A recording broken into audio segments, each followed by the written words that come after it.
Hello everyone, आज इस video lecture में मैं सबसे पहले इलेक्ट्रोडायनेमोमीटर इंस्ट्रूमेंट्स के वर्किंग को डिस्कस करूंगा। उसके बाद टॉर्क इक्वेशन डिराइव कराऊंगा और टॉर्क इक्वेशन डिराइव कराने के बाद इलेक्ट्रोडायनेमोमीटर इंस्ट्रूमेंट्स के एडवांटेजेस एंड डिसएडवांटेजेस को डिस्कस करूंगा। तो चलिए फटाफट टॉपिक स्टार्ट करते हैं। बात करते हैं हम लोग वर्किंग के बारे में। लास्ट क्लास में आप लोगों को पता है कि हमने वर्किंग आप लोगों को पढ़ाया हुआ है, जहाँ पे इस फिगर से हमने पूरे वर्किंग को समझाया था। ठीक है, हमने ये भी बताया था कि कैसे ये डीसी के साथ काम करता है, कैसे ये एसी के साथ काम करता है। बस अभी करना क्या है, तो यहाँ पे जो हमने पॉइंट्स लिखा है इसको पढ़ना है, एक एक पॉइंट्स को पढ़ना है और फिगर से रिलेट करके चीजों को समझ लेना है। बहुत ज्यादा टाइम नहीं लगाएंगे हम लोग। तो चलिए फटाफट पॉइंट्स पढ़ते हैं। बोला गया कि when current passes to the fixed coil a uniform magnetic field is produce in the instrument. बोला जा रहा है कि जब कोई करंट पास होगा फिक्स कॉइल से तो ये एक यूनिफॉर्म मैग्नेटिक फील्ड इंस्ट्रूमेंट्स के अंदर में प्रोड्यूस होगा। ठीक है, लास्ट क्लास इस चीज को हमने बताया था। मान लीजिए ये दो फिक्स कॉइल है हमारा, इससे कोई करंट यहाँ से फ्लो होगा तो इन दोनों कॉइल के द्वारा एक यूनिफॉर्म मैग्नेटिक फील्ड प्रोड्यूस किया जाता है इंस्ट्रूमेंट्स के अंदर। नेक्स्ट पॉइंट क्या बोला जा रहा है, द मूविंग कॉइल्स ऑल्सो, यहाँ पे स्पेलिंग मिस्टेक है, a moving coil also carries current. जो मूविंग कॉइल्स है उसमें भी करंट कैरीज हो रहा है, मतलब उससे भी करंट पास हो रहा है, which is place in magnetic field, जो कि मैग्नेटिक फील्ड के अंदर में रखा हुआ है। So it experience a force. मतलब ओवरऑल अगर बोला जाए तो जो मूविंग कॉइल है वो करंट कैरिंग कॉइल है और वो मैग्नेटिक फील्ड के अंदर में रखा हुआ है। कहाँ पे? मैग्नेटिक फील्ड के अंदर रखा हुआ है, जिसके कारण उस पर टॉर्क एक्सपीरियंस हो रहा है। यही ये पॉइंट में बोला गया है। Therefore, a deflection torque is produced on the moving coil, which deflect the pointer on the scale. जिसके कारण क्या होगा? डिफ्लेक्शन टॉर्क प्रोड्यूस होगा किस पे? मूविंग कॉइल पे। और मूविंग कॉइल पे जब डिफ्लेक्शन टॉर्क होगा तो मूविंग कॉइल जब घूमता है तो अपने साथ स्पिंडल को घुमाता है और स्पिंडल के साथ साथ पॉइंटर भी घूमेगा। और पॉइंटर कहाँ पे घूमेगा? स्केल के ऊपर। इस पॉइंट का यही मतलब है। नेक्स्ट पॉइंट लेते हैं। The pointer comes to rest at the position where the deflection torque and controlling torque becomes equal. अब पॉइंटर जब घूमना शुरू होता है तो वो जीरो पोजीशन पे पहले से रहता है और करंट के अकॉर्डिंग वो घूमना शुरू करता है जितना करंट उस इंस्ट्रूमेंट से पास होता है। तो जब ये घूमना शुरू करता है तो एक पॉइंट पे जाके इसको रेस्ट पोजीशन पे आना है, रुकना भी होता है इस पॉइंटर को। ऐसा नहीं है कि ये 360 डिग्री से ऐसे घूमते रहेगा।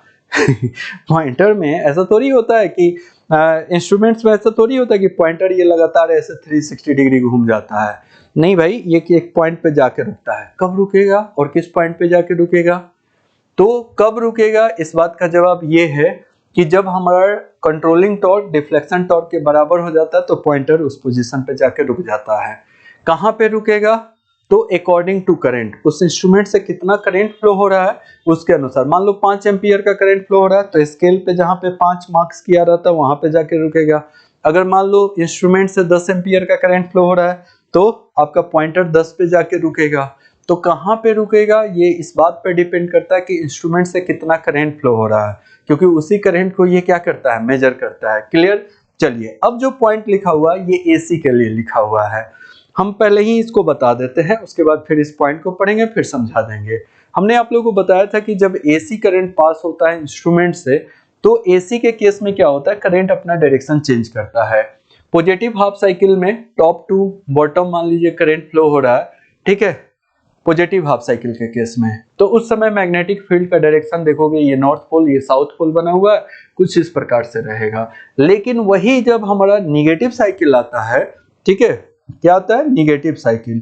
ये पॉजिटिव साइकिल के केस में ऐसे करंट पास हुआ, ठीक है, ऐसे करंट पास हो गया। इसके लिए देखोगे ग्रीन मार्क्स हमने सब जगह बनाया है। पॉजिटिव हाफ साइकिल के लिए सारी जगहों पे ग्रीन, जैसे यहाँ पे नॉर्थ साउथ लिखा है, ये सब किसके लिए? पॉजिटिव साइकिल के लिए। यहाँ पे भी देखोगे करंट का डायरेक्शन यहाँ पे आप लोग देख सकते हो, ठीक है, ऐसा कुछ है। अब देखो, जब पॉजिटिव साइकिल खत्म हो जाता है तो निगेटिव साइकिल एसी का स्टार्ट होता है, तो उस केस में करंट अपना डायरेक्शन चेंज करेगा। एसी के केस में देखोगे ये निगेटिव साइकिल के केस में अब करंट देखोगे बॉटम टू टॉप फ्लो होता है, ऐसे कुछ फ्लो होता है। तो हमारा जो ये सबसे पहले ये जो मूविंग कॉइल है इसमें करंट का डायरेक्शन चेंज होता है, उसके बाद फिक्स कॉइल में भी करंट का डायरेक्शन चेंज होता है। अब करंट जो है देखोगे कुछ ऐसे फ्लो होने लगेगा और यहां से बाहर निकलेगा। ये सब समझा चुके हैं। तो इसमें क्या होगा कि मैग्नेटिक फील्ड का डायरेक्शन चेंज हो जाएगा। सारी जगहों पे करंट का डायरेक्शन चेंज होगा, मैग्नेटिक फील्ड का डायरेक्शन चेंज नहीं होगा। अगर कोई चीज है जो चेंज नहीं होता है तो वो डिफ्लेक्शन, टॉर्क का डायरेक्शन या फोर्स का डायरेक्शन या टॉर्क का डायरेक्शन चेंज नहीं होगा, बाकी सब चेंज हो रहा है। ठीक है, चलिए तो अब यहीं पे ये जो पॉइंट है इसको पढ़ते हैं और समझते हैं। When current is reverse in the circuit, current is reverse in circuit मतलब जब करंट का डायरेक्शन उल्टा होता है, रिवर्स मतलब उल्टा होना। The reverse of current take place in both the current coil and potential coil. तो जो करंट है वो रिवर्स होगा दोनों कॉइल में, करंट कॉइल में भी और पोटेंशियल कॉइल में भी। लास्ट क्लास याद होगा, करंट कॉइल को हमने बताया था कि फिक्स कॉइल बोलते हैं या फिक्स कॉइल को करंट कॉइल बोलते हैं, और जो जो मूविंग कॉइल होता है उसको हम लोग पोटेंशियल कॉइल बोलते हैं। तो बोला जा रहा है कि जो आपका करंट कॉइल होगा और पोटेंशियल कॉइल होगा उसमें करंट का डायरेक्शन चेंज होगा, या इस बात को ऐसे भी बोल सकते हो कि फिक्स कॉइल और मूविंग कॉइल दोनों में करंट का डायरेक्शन रिवर्स होगा या चेंज होगा, so that the direction of deflection torque remains unchange, जिसके कारण जो डिफ्लेक्शन टॉर्क होगा वो रिमेन्स अनचेंज होगा। ठीक है, टॉर्क उसी डायरेक्शन में लगते रह जाएगा। Hence the electrodynamometer wattmeter can be used for measurement of DC as well as AC power. इसलिए इलेक्ट्रोडायनेमोमीटर, वाटमीटर, आगे वाटमीटर भी पढ़ना है, बार बार हम लिख दिए हैं इसको, इंस्ट्रूमेंट्स अभी फिलहाल के लिए कर लीजिए। ठीक है, इसलिए इस इलेक्ट्रोडायनेमोमीटर इंस्ट्रूमेंट्स को एसी और डीसी मेजरमेंट दोनों के लिए यूज किया जाता है। ठीक है, नेक्स्ट जो अब हम लोग डिस्कस करने वाले हैं वो है टॉर्क इक्वेशन, जो कि काफी इजी है। बहुत सारे बुक्स में तो बहुत डिफिकल्ट दिया हुआ, बच्चे पढ़ नहीं पाते हैं या थोड़ा पेशेंस रखने का जरूरत पड़ता है। जैसे last class moving iron instruments का टॉर्क इक्वेशन था, उससे भी डिफिकल्ट इसका टॉर्क इक्वेशन बहुत सारे बुक्स में कराया हुआ होता है। बट एक और भी तरीका है, ठीक है, एक नहीं दो और भी तरीका है जिससे हम लोग टॉर्क इक्वेशन को डिराइव करते हैं, और वो बड़ा इजी मेथड है, जिसमें से एक मेथड हम आप लोगों को सिखाने वाले हैं। बट वो मेथड पे आने से पहले कुछ बेसिक कॉन्सेप्ट है बेसिक इलेक्ट्रिकल का, जिसको आप पहले से जानते हो तो अच्छी बात है, नहीं तो यहाँ पे हम बताने जा रहे हैं, फटाफट समझिएगा। ठीक है, देखिए क्या कहानी है। यहाँ पे जब करंट फ्लो होगा इस कॉइल से, ठीक है, यानी कि ये समझो ना कि ये दो कॉइल है, ये दोनों इंडक्टर की तरह काम करता है। दोनों इंडक्टर, कॉइल और इंडक्टर एक ही चीज होता है, और कोई भी कॉइल या इंडक्टर होगा तो उसमें इंडक्टेंस प्रॉपर्टी होगा। कौन सा प्रॉपर्टी होगा भाई? Inductance property. आप लोग जानते हो इंडक्टेंस प्रॉपर्टी क्या होता है? थोड़ा बहुत कुछ लोग जानते होंगे। इंडक्टेंस प्रॉपर्टी जो होता है, इंडक्टर का वो प्रॉपर्टी होता है जिसके कारण वो इंडक्टर इलेक्ट्रिकल एनर्जी को मैग्नेटिक फील्ड में स्टोर करता है। Inductance is the property of, short में लिख रहे हैं, प्रॉपर्टी ऑफ इंडक्टर। इंडक्टर भी बोल सकते हो या फिर कॉइल भी बोल सकते हो। ठीक है, तो प्रॉपर्टी ऑफ इंडक्टर होता है इंडक्टेंस, और ये प्रॉपर्टी करता क्या है? Store the energy, store the electrical energy, electrical energy को स्टोर करता है। ओके, इलेक्ट्रिकल एनर्जी को स्टोर करने वाला प्रॉपर्टी होता है। ऐसा ही प्रॉपर्टी कैपेसिटर में भी होता है, बट यहाँ पे कैपेसिटर है नहीं तो ज्यादा हम लोग दिमाग नहीं लगाएंगे। कितना एनर्जी एक इंडक्टर स्टोर कर सकता है? तो हाफ LI² एनर्जी स्टोर करता है। एक इंडक्टर के द्वारा जो एनर्जी स्टोर किया जाता है वो हाफ LI² होता है। L इंडक्टेंस है, इसी इंडक्टेंस की बात कर रहे हैं भाई। अच्छा, इंडक्टर का जब सर्किट सिंबल हम लोग बनाते हैं तो यहाँ पे L लिखते हैं ना, इंडक्टेंस, वही L है भाई, यहाँ पे ये L है। ठीक है, और I क्या है? जो इससे करंट पास हो रहा है। अब देखिए, ये दोनों एक ही कॉइल है, आप लोगों को पता है, ये फिक्स कॉइल एक ही कॉइल है तो इसको एक कॉइल कंसीडर करेंगे, और ये जो मूविंग कॉइल है इसको दूसरा कॉइल। तो यहाँ पे दो कॉइल हो गया, एक फिक्स कॉइल हो गया, एक ही फिक्स कॉइल होगा ये, और एक मूविंग कॉइल होगा। तो दोनों तो कॉइल ही हैं, दोनों में इंडक्टेंस प्रॉपर्टी होगा, तो दोनों इलेक्ट्रिकल एनर्जी को स्टोर करेंगे। साथ ही साथ इसमें म्यूचुअल इंडक्टेंस भी होता है। दो कॉइल हैं, दोनों कॉइल के द्वारा फ्लक्स प्रोड्यूस किया जा रहा है। इसको भी थोड़ा सा समझा देते हैं। जैसे देखिए, करंट यहाँ पे फ्लो हुआ फ्लक्स दोनों फिक्स कॉइल में, तो ये तो मैग्नेटिक फील्ड प्रोड्यूस किया ही, साथ ही साथ ये जो मूविंग कॉइल्स है इसमें भी करंट फ्लो हो रहा है ना, तो ये भी तो एक मैग्नेटिक फील्ड प्रोड्यूस करेगा। तो इन दोनों में म्यूचुअल इंडक्टेंस होता है। दो कॉइल एक जगह पे रहेंगे तो कुछ ना कुछ म्यूचुअल इंडक्टेंस जरूर होगा। एक के फ्लक्स के द्वारा दूसरे के फ्लक्स, दूसरे कॉइल में आपको इंड्यूस ईएमएफ जरूर होता है, उसको म्यूचुअल इंडक्टेंस बोलते हैं। ठीक है, म्यूचुअल इंडक्टेंस, सेल्फ इंडक्टेंस क्या होता है ये एक अलग टॉपिक हो जाएगा, बट चलो ठीक है, थोड़ा सा बता देते हैं फटाफट। मान लो कुछ लोग बेसिक इलेक्ट्रिकल ठीक से नहीं पढ़े होंगे, तो उन लोगों के लिए देखो क्या होता है। मान लीजिए ये कोई कॉइल है और इसमें आई करंट फ्लो करा दिया गया, तो ये क्या करेगा, फ्लक्स उत्पन्न करेगा। ठीक है, किसी भी कॉइल से जब करंट फ्लो होता है तो वो मैग्नेटिक फ्लक्स उत्पन्न करता है, और मैग्नेटिक फ्लक्स का डायरेक्शन कुछ इस तरीके से रहा। अब इसी का फ्लक्स आके खुद इसके कंडक्टर को क्या करने लगता है, कट करने लगता है, जिसके कारण यहाँ पे इंड्यूस ईएमएफ होता है। इंड्यूस ईएमएफ होता है, और इस इंड्यूस ईएमएफ हुआ, यानी कि ठीक है, इसमें इंड्यूस ईएमएफ हो गया। ठीक है, और इंड्यूस ईएमएफ हो रहा है, करंट फ्लो हो रहा है, तो इसमें ऑब्वियसली इंडक्टेंस भी होगा। ठीक है, इसमें क्या होगा, इंडक्टेंस भी होगा। ये जो इंडक्टेंस होगा ये सेल्फ इंडक्टेंस कहलाता है। क्यों? क्योंकि करंट इसी से फ्लो हो रहा है, इसका खुद का कॉइल का खुद का करंट है। अब देखो, ऐसे यहाँ पे इसको बताने का कोई मतलब नहीं होता। एक दूसरा कॉइल लेके आए, और ये कॉइल जो है इसमें कोई करंट फ्लो नहीं हो रहा है, पहले से कोई करंट नहीं है, लेकिन होता क्या है, और इसमें कोई भी इलेक्ट्रिकल क्वांटिटी भी नहीं है, लेकिन हुआ क्या, ये जो फ्लक्स है आके इसके भी नंबर ऑफ टर्न्स को कट किया। तो नंबर ऑफ टर्न्स को कट किया, फ्लक्स आके कट किया, तो Faraday law of electromagnetic induction के अनुसार, शायद आप लोग जानते होंगे कि जहां कहीं पे भी कंडक्टर और फ्लक्स के बीच में रिलेटिव मोशन होता है, जहां कहीं पे भी मैग्नेटिक फ्लक्स और कंडक्टर के बीच में रिलेटिव मोशन होता है, वहां पे इंड्यूस ईएमएफ होता है। कंडक्टर रुका हुआ है, फ्लक्स ऐसे रन कर रहा है उसके क्रॉस, तो इसका मतलब है दोनों के बीच में रिलेटिव मोशन होगा, तो यहाँ पे एक इंड्यूस ईएमएफ होगा। एक इंड्यूस ईएमएफ के कारण करंट I2 मान लो फ्लो होने लगेगा, इसको एक लोड से कनेक्ट कर दो। ठीक है, तो इस तरीके से मान लो करंट इसमें फ्लो होने लगेगा। अगर इसमें करंट फ्लो होने लगा तो इलेक्ट्रिसिटी उत्पन्न हुआ, इलेक्ट्रिसिटी जाने लगा, तो इसमें भी इंडक्टेंस प्रॉपर्टी आएगा। इसमें जो अब इंडक्टेंस आया, इसको म्यूचुअल इंडक्टेंस बोलते हैं। इसमें म्यूचुअल इंडक्टेंस बोलते हैं क्योंकि इसका करंट खुद का नहीं था। ठीक है, ये करंट बाद में प्रोड्यूस हुआ। खैर, ये सब थोड़ा बहुत जानना चाहिए आप लोगों को, हम लोगों को उतना नहीं जाना है, बस हम लोगों को ये समझना है कि दो यहाँ पे कॉइल है, दो फिक्स कॉइल है, एक मूविंग कॉइल है। फिक्स कॉइल के द्वारा जो एनर्जी स्टोर किया जाएगा, हाफ L I1 स्क्वायर कर लेते हैं, और ये जो मूविंग कॉइल है इसके द्वारा जो एनर्जी स्टोर किया जाएगा वो होगा हाफ L I2 स्क्वायर कर लेते हैं। चाहो तो इसको L1 लिख सकते हो, चाहो तो इसको L2 लिख सकते हो, L1 L2 लिख लेता है। ठीक है, चलिए अब थोड़ा सा आगे बढ़ते हैं। अब देखिएगा टोटल एनर्जी कितना स्टोर होगा। इन फिक्स कॉइल के द्वारा कुछ एनर्जी स्टोर हुआ, ये जो बीच में मूविंग कॉइल्स है इसके द्वारा एनर्जी स्टोर हुआ, तो हम लोग क्या लिखेंगे, the total energy stored in the instruments. ठीक है, या इन द कॉइल्स के अंदर में टोटल कितना एनर्जी स्टोर हुआ, that is W equal to, store energy को W बोलते हैं। ठीक है, फिक्स कॉइल के द्वारा हाफ L1 I1 स्क्वायर किया गया स्टोर एनर्जी, और जो मूविंग कॉइल है इसके द्वारा half L2 I2 square energy store किया गया। ठीक है, ये है स्टोर एनर्जी किसका, तो फिक्स कॉइल का। ये स्टोर एनर्जी किसका है, मूविंग कॉइल का। और एक और एनर्जी होगा I1 इंटू I2, ठीक है, इंटू M।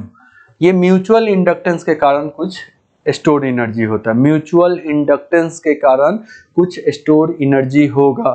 ठीक है, और म्यूचुअल इंडक्टेंस यहाँ पे M जो है ये म्यूचुअल इंडक्टेंस है। चाहो तो आप कहीं पे लिख लेना साइड में समझने के लिए, वेयर M क्या है, म्यूचुअल इंडक्टेंस है, म्यूचुअल इंडक्टेंस है। ठीक है, चलिए अब जो हम बताने जा रहे हैं इसको समझिएगा। यहाँ पे ठीक है, यहाँ पे ये जो है ये फिक्स कॉइल का स्टोर्ड एनर्जी है, यहीं पे हम लिख देते हैं energy stored in fix coil, energy stored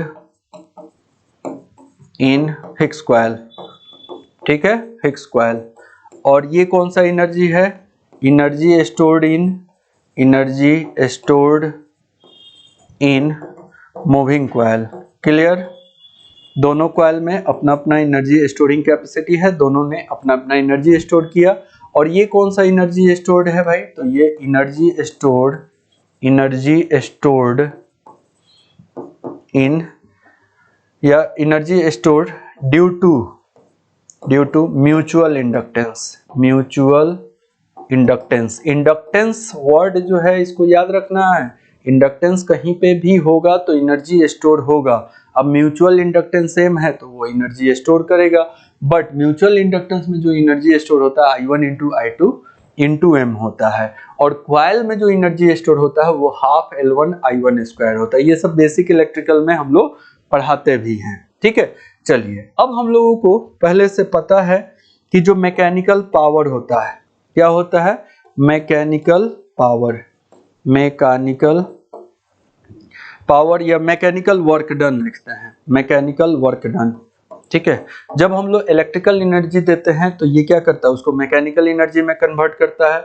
हमने आप लोगों को शुरू में बताया ये सब इलेक्ट्रोमैकेनिकल डिवाइस होते हैं। जितने भी ये मेजरिंग इंस्ट्रूमेंट्स यहाँ पे हम लोग पढ़ रहे हैं, चाहे वो PMMC हो, चाहे MI हो, मतलब मूविंग आयरन हो मुंबई इंडियंस नहीं है, IPL वाला टीम नहीं है। MI का मतलब आप लोग वो नहीं ना समझते हो, तो ये मुंबई इंडियंस नहीं है। MI का मतलब है मूविंग आयरन इंस्ट्रूमेंट्स या फिर इलेक्ट्रोडायनेमोमीटर इंस्ट्रूमेंट्स हो। ये सब इलेक्ट्रोमैकेनिकल डिवाइस है जो इलेक्ट्रिकल एनर्जी को मैकेनिकल एनर्जी में कन्वर्ट करता है। जैसे यहाँ से इलेक्ट्रिसिटी दे रहे हैं तो ये यहाँ पे डिफ्लेक्शन हो रहा है, ये डिफ्लेक्शन ही मैकेनिकल एनर्जी है। ये पूरा शाफ्ट, ये मूविंग कॉइल, सॉरी ये स्पिंडल, ये मूविंग कॉइल, ये पॉइंटर सब घूम रहा है, ये मैकेनिकल वर्क डन हो रहा है। तो मैकेनिकल वर्क डन क्यों होता है, इलेक्ट्रिकल एनर्जी के कारण। तो मैकेनिकल वर्क डन का फॉर्मूला लास्ट क्लास में भी हमने आप लोग को बताया था। मैकेनिकल वर्क डन, ठीक है, W इक्वल टू होता है TD डी थीटा। TD क्या है, डिफ्लेक्शन टॉर्क है। TD क्या है, डिफ्लेक्शन टॉर्क है, और डी थीटा क्या होता है, डिफ्लेक्शन एंगल होता है, ठीक है।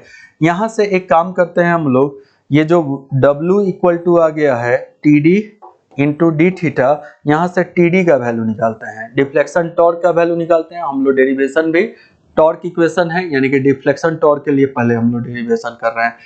TD का वैल्यू निकालना है तो डी थीटा को W के नीचे भेजेंगे तो ये W divided by D theta आ जाता है। क्योंकि ये डिफरेंशिएशन के फॉर्म में है डी थीटा, तो ये W को भी डिफरेंशिएशन के फॉर्म में ला लेते हैं, और इसको पढ़ते हैं rate of work done with respect to rate of deflection angle, ठीक है। मतलब डिफ्लेक्शन एंगल के द्वारा जो वर्क डन हो रहा है, डिफ्लेक्शन के कारण जो वर्क डन हो रहा है, इसको ऐसे बोलते हैं हम लोग। अब देखिए W का वैल्यू पहले से पता है, W यहाँ पे एनर्जी है, इस इलेक्ट्रिकल एनर्जी को यहाँ पे वैल्यू पुट करेंगे, ये वर्क डन और एनर्जी एक ही है, ठीक है। अब देखिए यहाँ पे जब W का वैल्यू ये वाला पुट करना होगा तो यहाँ पे थोड़ा सा रुक के समझिएगा। हम लोगों को ये पूरे इक्वेशन को डी थीटा के जगह डी थीटा के रेस्पेक्ट में डिफरेंशिएट करना होगा। ये जो स्टोर एनर्जी है कॉइल का, फिक्स कॉइल का, वो फिक्स है। अब कहोगे कि सर कैसे फिक्स है, देखो इसका inductance number of turns fix है, तो इसका इंडक्टेंस फिक्स है, करंट कांस्टेंट होता है, तो ये दोनों क्वांटिटी इंडक्टेंस और करंट फिक्स होने के कारण इसका जो स्टोर एनर्जी है हाफ LI स्क्वायर, ये कांस्टेंट हो गया। उसी प्रकार से ये जो फिक्स कॉइल होता है इसका भी स्टोर एनर्जी का वैल्यू फिक्स होता है, यानी कि यहाँ पे ये भी फिक्स एनर्जी हो गया, ये भी फिक्स एनर्जी हो गया। फिक्स क्वांटिटी को डिफरेंशिएट किया जाता है तो वो वैल्यू क्या आता है, 0 आता है। तो हम लोग क्या करेंगे, ठीक है, यहाँ पे लिख देंगे कि भैया हम सिर्फ इसको ले रहे हैं, ये वाला। क्यों ले रहे हैं आगे हम बताने वाले हैं, ठीक है। बस इतना समझिए ना अभी कि जो फिक्स क्वांटिटी होता है, कांस्टेंट जो होते हैं, जैसे फिक्स क्वांटिटी को ही कांस्टेंट बोलते हैं, तो ये कांस्टेंट को जब डिफरेंशिएट करोगे तो 0 आएगा, इस कांस्टेंट को जब डिफरेंशिएट करोगे 0 आएगा, बट ये कांस्टेंट नहीं होगा क्योंकि म्यूचुअल इंडक्टेंस करंट के अनुसार वैरी करते रहता है, ठीक है। तो ये कांस्टेंट नहीं है, तो यहाँ पे W के जगह पे ये वैल्यू पुट करेंगे। कितना वैल्यू पुट करोगे, D divided by D theta, और W का वैल्यू कितना है, I1 into I2 into M। अब I1 I2 कांस्टेंट है तो I1 I2 को बाहर निकाल देंगे, ठीक है, I1 I2 को बाहर निकाल देंगे, I1 इंटू I2 लिख देंगे, और ये कितना होगा DM, ठीक है। M को हम लोग क्या करेंगे, M यहाँ पे वेरिएबल होता है तो इसको हम लोग क्या करेंगे, डिफरेंशिएट करेंगे।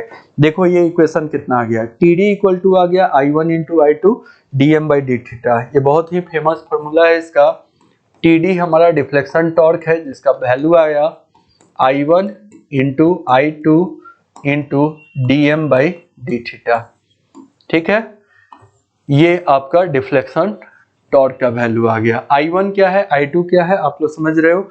I1 जो मूविंग कॉइल्स में यहीं पे थोड़ा सा हम लोग चेंज करके चले रहते ना तो मजा आ जाता। यहाँ पे जैसे I1 है तो ये फिक्स कॉइल का करंट है और I2 क्या है, मूविंग कॉइल का करंट है। यहाँ पे समझ भी सकते हो, energy store in moving coil, इससे भी समझ सकते हो। खैर नहीं भी लिखे हैं तो कोई दिक्कत नहीं है, बट आपको बस इतना समझना है कि I1 और I2 एक फिक्स कॉइल का करंट है, दूसरा मूविंग कॉइल का करंट है। I1 फिक्स कॉइल का करंट है, I2 मूविंग कॉइल्स का करंट है। M क्या है, म्यूचुअल इंडक्टेंस है। यहाँ पे जो TD है डिफ्लेक्शन टॉर्क है। ये तो हम लोग क्या लिखेंगे, the above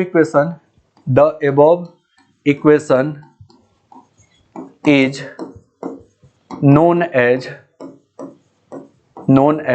equation of deflection torque।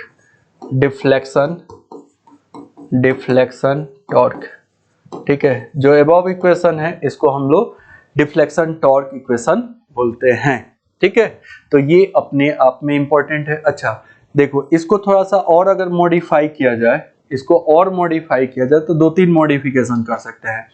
हमने बताया था कि ये फिक्स कॉइल का करंट है तो इसको IFC मतलब fix coil current, F for fix, C for coil, fix coil current. अच्छा I2 क्या है, मूविंग कॉइल करंट्स है ना, तो इसको IFC I1 के बदले लिखेंगे, I2 के बदले लिखेंगे IMC मूविंग कॉइल करंट, और DM बाई डी थीटा तो लिखेंगे ही। तो यही TD का फॉर्मूला आया फिर से अभी यहीं पे खत्म नहीं हुआ है, अभी जो सबसे यूनिक बात है वो तो बचा हुआ है। अगर मान लीजिए ये दोनों इक्वल करंट है तो करंट इंटू करंट क्या होता है, करंट स्क्वायर होता है। ठीक है, करंट इंटू करंट स्क्वायर होता है। अगर हम लोग मान लेते हैं if I1 equal to I2 मान लें और इक्वल टू I मान लें, हम लोग मान लेते हैं कि I1 I2 के बराबर है, और I1 I2 equal to I मान लेते हैं, तो भैया TD का फॉर्मूला क्या होगा बोलो। यहाँ पे भी I1 के जगह पे भी I पुट करोगे, I2 के जगह पे भी I पुट करोगे, और DM by D theta put करोगे। क्यों कर रहे हैं ऐसा, तो अभी बस समझ में आ जाएगा। तो ये हो जाएगा I square DM by D theta. क्यों समझ में आया, क्योंकि इंट्रोडक्शन में भी बताए थे कि हमारा जो TD होता है ये करंट के स्क्वायर के प्रोपोर्शनल होता है, जिसके कारण हमारा स्केल जो होता है नॉन यूनिफॉर्म होता है। हालांकि डिफ्लेक्शन टॉर्क से भी हम लोग बोलते हैं, डिफ्लेक्शन एंगल से भी हम लोग इस चीज को बताते हैं, बट डिफ्लेक्शन टॉर्क से भी बता दिए तो कोई दिक्कत नहीं है। तो हम लोग लिखेंगे वेयर, जो कि बहुत इंपॉर्टेंट पॉइंट है। ठीक है, क्या लिखोगे, वेयर, ठीक है, TD directly proportional to I square. ठीक है, बहुत इंपॉर्टेंट ये रिलेशन है। अब देखिए, अब एक छोटा सा डेरिवेशन और करेंगे। जैसा कि आप लोग पहले से जानते हो कि हम लोग डिफ्लेक्शन एंगल के लिए भी डेरिवेशन करते हैं। किसके लिए, डिफ्लेक्शन एंगल। तो हम लोग लिखेंगे डिफ्लेक्शन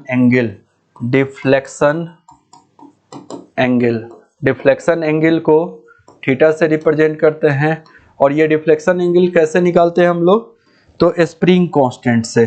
ठीक है, हम लोग लिखेंगे the spring constant is, the spring constant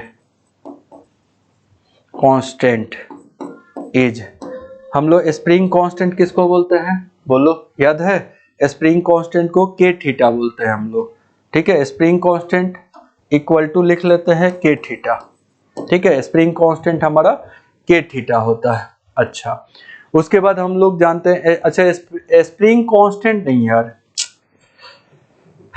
spring constant नहीं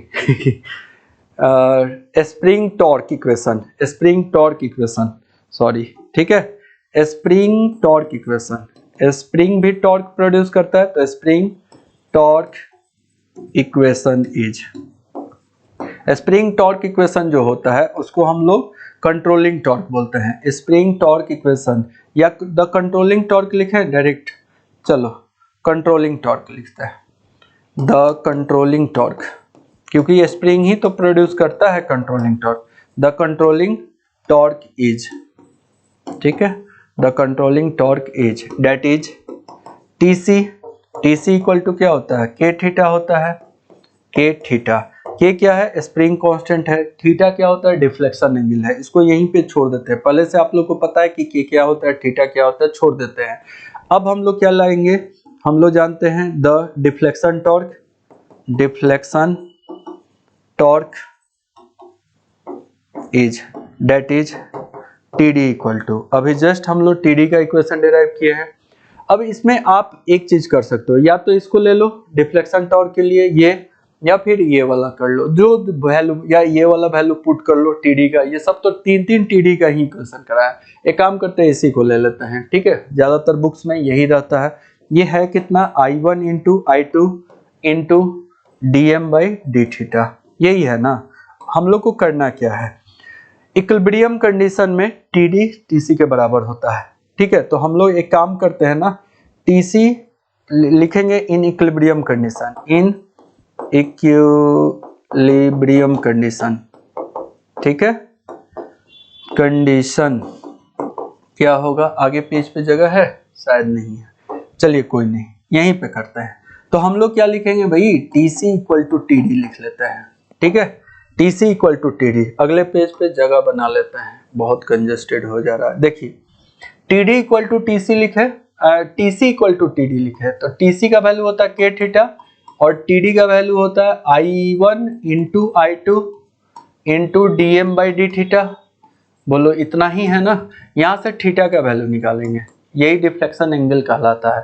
के को इधर भेज देते हैं, तो देखो इसको क्या लिख सकते हो, I1 इंटू I2 लिख सकते हो, इंटू 1 बाई के हो जाएगा, के इससे, या इसी के नीचे के को रख दो और ये हो जाएगा डीएम बाई डी थीटा, ठीक है। और यहाँ पे भी कंडीशन आप लगा सकते हो कि भैया I1 I2 के बराबर हो जाए, इफ I1 क्या हो जाए, I2 के बराबर हो जाए, और इसको I लिख लें, तो हम लोग इसको डायरेक्ट लिखें थीटा इक्वल टू, इसके बदले I1 I2 के बदले I स्क्वायर इंटू 1 बाई के इंटू डीएम, जिसमें m जो है म्यूचुअल इंडक्टेंस है।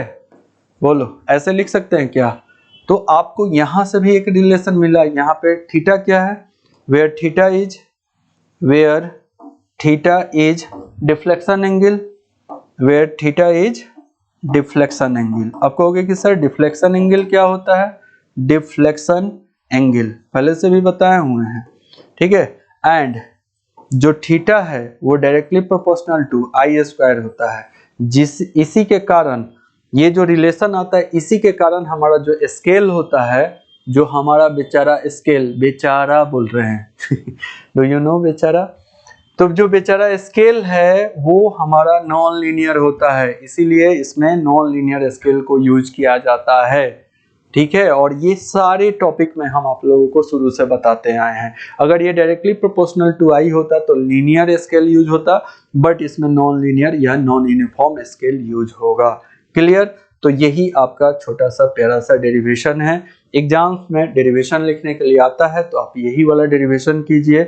बहुत भारी भरकम डेरिवेशन करके फंसने का जरूरत नहीं है, इस पे भी आपको फुल मार्क्स मिलेगा, कहीं से दो राय नहीं है। Next we will discuss about advantage of electrodynamometer instruments. देखो there are following advantages of electrodynamometer instruments. क्या क्या एडवांटेजेस है। These instruments are free from eddy current loss, इसमें कोई भी eddy current loss नहीं होगा, क्योंकि जो वाइंडिंग किए गए हैं, चाहे वो आपका मूविंग कॉइल हो, मेन मूविंग कॉइल से ही मतलब है, मूविंग कॉइल का जो वाइंडिंग किया गया है वो या तो एयर में किया जाता है या फिर नॉन मैग्नेटाइजिंग मटेरियल पे किया जाता है, इसीलिए इसमें कोई एडी करंट नहीं होता। दे हैव गुड एक्यूरेसी, बहुत अच्छा एक्यूरेसी देता है, हाई एक्यूरेसी भी बोल सकते हो। These instruments can be use in AC and DC both, इसको एसी और डीसी दोनों के लिए यूज कर सकते हैं, ये बहुत बड़ा इसका एडवांटेजेस है। चलिए इसके कुछ खराबियों के बारे में बात कर लेते हैं, जिसको हम लोग डिसएडवांटेजेस बोलते हैं। There are following disadvantages of electrodynamometer instruments। क्या क्या disadvantages है। They are more expensive, ये अगर कंपेयर करोगे मूविंग आयरन इंस्ट्रूमेंट से और पीएमएमसी से तो उससे ये कॉस्टली होता है।